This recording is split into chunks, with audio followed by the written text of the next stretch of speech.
सभी देशवासियों को प्रणाम। मैं इस्लाम धर्म के बारे में संपूर्ण जानकारी दूंगा। इस्लाम धर्म का संस्थापक हज़रत मोहम्मद साहब थे। हज़रत मोहम्मद साहब का जन्म 570 ईस्वी में मक्का में हुआ था और हज़रत मोहम्मद साहब का पिता का नाम अब्दुल्ला और माता का नाम अमीना था। हज़रत मोहम्मद साहब को 610 ईस्वी में मक्का के पास हीरा नामक गुफा में ज्ञान की प्राप्ति हुआ था और 24 सितंबर 622 ईस्वी को पैगंबर के मक्का से मदीना की यात्रा इस्लाम जगत के मुस्लिम संवत, जिसको हिजरी संवत कहते हैं, और इसी नाम से उसको जाना जाता है। और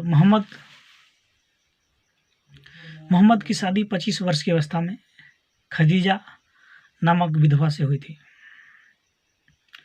मोहम्मद की पुत्री का नाम फातिमा और दामाद का नाम था अली हुसैन था। देवदूत जिब्रियल, जिसको कहते हैं गैब्रियल, ने पैगंबर मोहम्मद साहब को कुरान अरबी भाषा में संप्रेषित किया था। कुरान इस्लाम धर्म का पवित्र ग्रंथ था। पैगंबर मोहम्मद साहब ने कुरान की शिक्षाओं का उपदेश दिया था। हज़रत मोहम्मद साहब की मृत्यु 8 जून 632 ईस्वी को हुई थी। इसे मदीना में दफनाया गया था। मोहम्मद साहब की मृत्यु के बाद इस्लाम सुन्नी तथा शिया नामक 2 पंथों में विभाजित हो गया। सुन्नी उन्हें कहते थे जो सुन्ना में विश्वास रखते थे।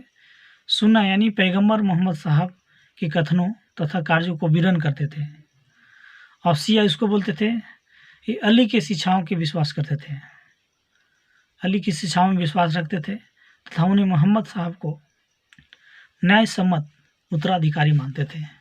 अली मोहम्मद साहब के दामाद थे। वो अली 661 ईस्वी में हत्या कर दिया गया था अली को, और अली के पुत्र हुसैन की हत्या 680 ईस्वी में करबला नामक स्थान पर कर दिया, इराक में था वो, कर दिया गया। इन दोनों हत्या ने शिया को निश्चित मत का रूप दे दिया और पैगंबर मोहम्मद साहब के उत्तराधिकारी खलीफा कहलाए।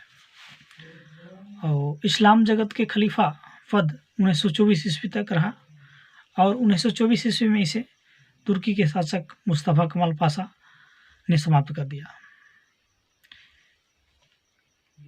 इब्न इसाक ने सर्वप्रथम पैगंबर साहब का जीवन चरित्र लिखा। मोहम्मद साहब पैगंबर के जन्मदिन पर ईद ए मिलाद उन नबी पर मनाते हैं। भारत में सर्वप्रथम इस्लाम आगमन अरबों के जरिए हुआ था। 712 ईस्वी में अरब में सिंध जीत लिया और सबसे पहले भारत के इसी भाग में इस्लाम धर्म को महत्वपूर्ण धर्म माना। नमाज के दौरान मुसलमान मक्का की तरह मुंह करके खड़े हो जाते हैं और भारत में मक्का पश्चिम की ओर पड़ता है। मक्का की ओर की दिशा को किबला कहा जाता है। और इस्लाम धर्म की संपूर्ण जानकारी के लिए मैं सभी देशवासियों को जय हिंद, जय भारत।